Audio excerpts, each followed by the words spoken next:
बघा काय म्हणतात हरिपाठात, भावेन देवा नकळे संदेव गुरुविना अनुभवा कैसा कळे. आपला भाव पाहिजेत. काय पाहिजेत?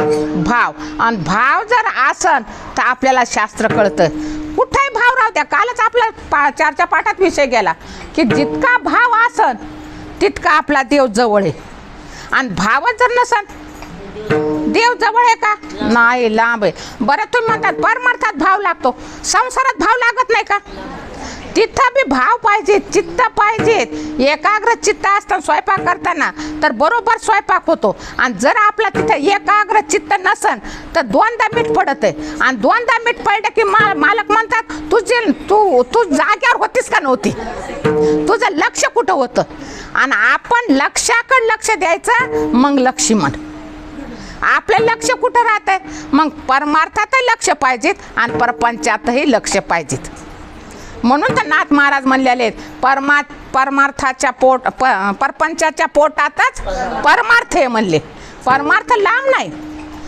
आपल्याला जर नरदेहच नसता मिळाला तर परमार्थ कळाला असता का? आता ही गाय इतकी ओरडायली, तिला कोणी इथं येऊन बसविलं का? नका. गायला म्हणलं का चला बाई बकानबाईचं कीर्तन आहे चला ऐकायला? नाही.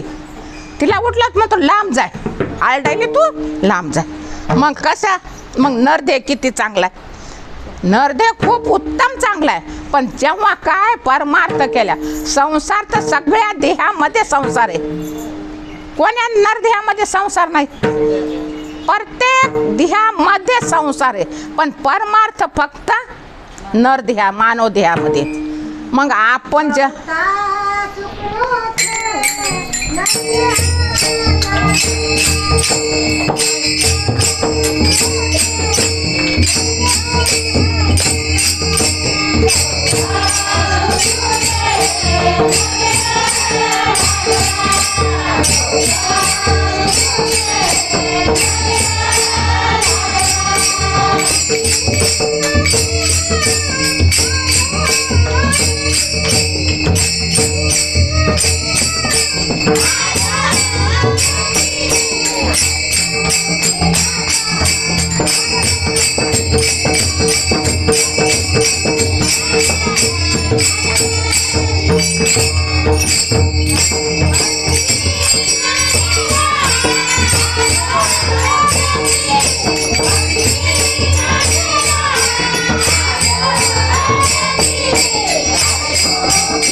बघा काय म्हणले, बहुत सुकृते नरदेह लाधला भक्ती विना गेला अधोगती. बघा हा नरदेह आपल्याला पाप पुण्य समान झालं तेव्हा नरदेह भेटला. जर पुण्य जास्त झालं असतं तर आपल्याला स्वर्गलोकाची प्राप्ती झाली असती. आणि जर पाप जास्त झालं असतं तर आपल्या नीच योनीमध्ये जन्म झाला असता. मग दोन्ही समान झालं म्हणून हा काय मिळाला? मनुष्य देह, मानव देह मिळाला. आणि या मानव देहामध्ये काय करायचं तर आपल्याला आपल्या सोची ओळख करून घ्यायची. काय करायची? सोची. मग आता म्हणून तर गुरुची कशासाठी गुरु पाहिजेत? आपल्या सोची ओळख करून देण्यासाठीच गुरु पाहिजेत. म्हणून गुरुची व्याख्याच आहे सत वस्तू प्राप्त करून देणारे ते सद्गुरू. गुरु आपल्याला पावला पावलाला भेटतात गुरु. पण सद्गुरू आदोईत कुसरी विरळा जाणे एखादाच भेटतो बरं का, असे सगळे भेटत नाहीत. म्हणून सद्गुरू नायके कृपा मज केली. पण पहिल्याच्या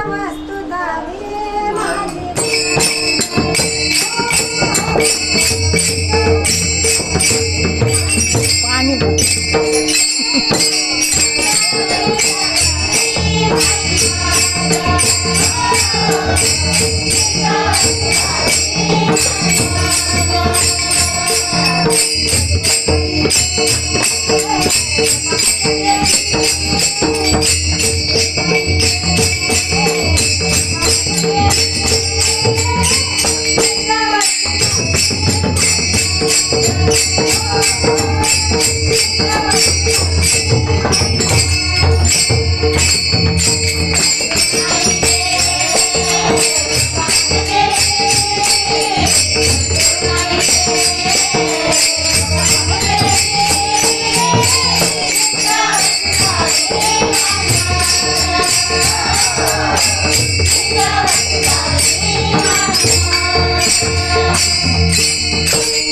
बघा काय म्हणले, सद्गुरू नाईके कृपा मज केली, आणि जी वस्तू आपल्याला आतापर्यंत माहीत नव्हती ती वस्तू गुरुनं दाखवून दिली.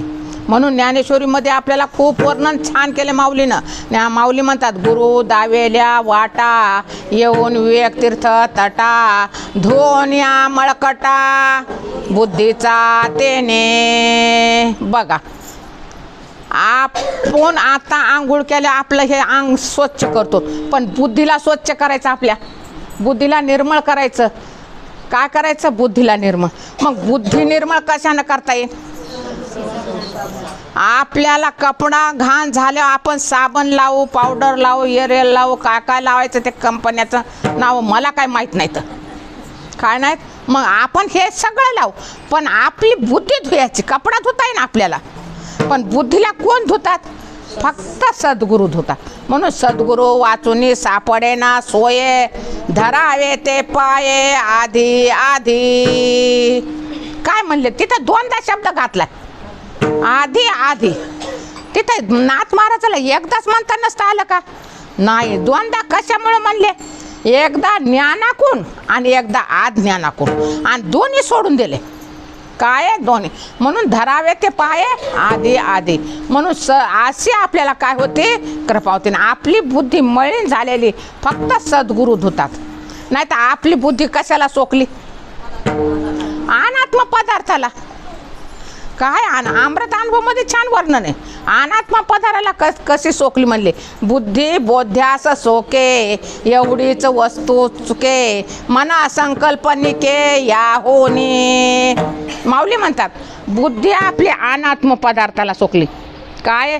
चांगले नाही. जसं कसं तुम्हाला थोडासा एक दृष्टांत सांगते, भजन करा. विठ्ठल विठ्ठल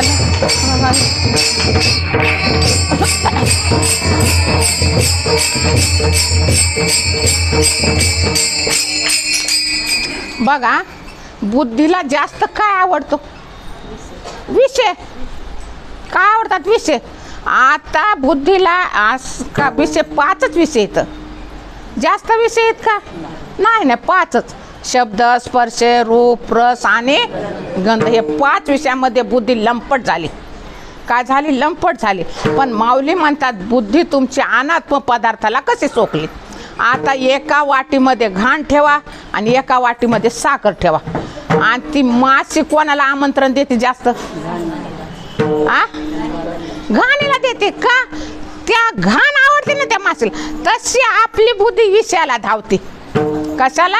विषयाला. म्हणून माऊली म्हणतात हे विषय तरी कैसे, रोहिणीचे जळ जैसे, का स्वप्नीचे आभासे भद्र जाती. बघा हे विषय कसे येतं. काय? विषय. आणि प्रत्येक जीव ह्या विषयामध्ये अडकला. कशात? विषयामध्ये. जो जो येसे आपण भोगत राहावा ते आपल्याला भोगाच वाटतात. का नाही भोगा? म्हणून माऊली म्हणतात सद्गुरू नाईके कृपा मज केली, निज वस्तू दाविली माझी मज. आणि मग गुरु आपल्याला काय करतात? आपली वस्तू आत आहे आपल्यापाशी, ती वस्तू आपल्याला काय करतात? दाखवून देतात. म्हणतात अरे बाबा परमात्मा स्वरूप तूच आहे, सच्चिदानंद तूच आहे, सच्चित आणि आनंद तूच आहे. पण तुझ्या याच्यावर काय आले? आवरण आले. आणि आवरण आल्यामुळं सच्चिदानंद तुझं स्वरूप तू झाकून टाकलं. आवरण. जसं पाणी हे म्हणले, पाणी आहे पण पाणी कशाने झाकलं गेलं?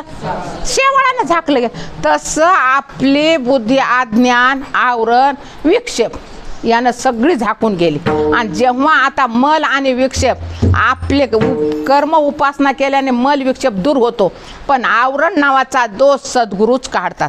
आपल्याला निघत नाही आवरण नावाचा दोष. का निघतो? नाही नाही, सद्गुरूच काढतात. मग हे आवरण नावाचा दोष काढल्यानंतर गुरुनं की सच्चिदानंद बाबा तूच आहे म्हणतात. सच्चित आनंद तुझंच रूप आहे, प्रिय मोद प्रमोद तुझंच रूप आहे, आस्ती भाती प्रिय हे तुझं रूप आहे, आणि नाम आणि रूप हे मायेचं आहे. पण तू कसा आहे? सच्चिदानंद. म्हणून ते कोणाचं कळतं? सद्गुरू नाईके कृपा मज.